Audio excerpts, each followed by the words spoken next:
All right, today we're going to show you how to change the pump on your RH Systems G2 or CGS-240 or any other systems that use the same pump. This may look different than yours.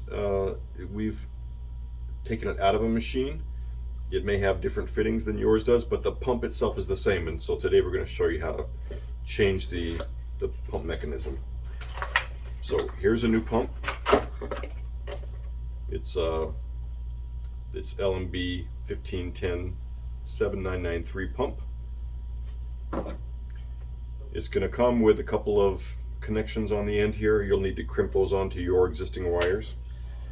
So to change the pump, we're simply going to unscrew this ring, take out the pump motor and its impeller.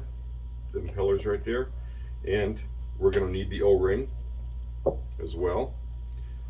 So we'll replace the O-ring in your old pump with this new one. Then you'll simply put this together in there, put the new ring on, and tighten it. Tighten it well, as tight as you can go by hand. That's it. Now the new pump is in place on the motor housing. Attach your red wire to your red lead coming from the system and the black wire to the black lead. Crimp those onto those wire leads and you're done.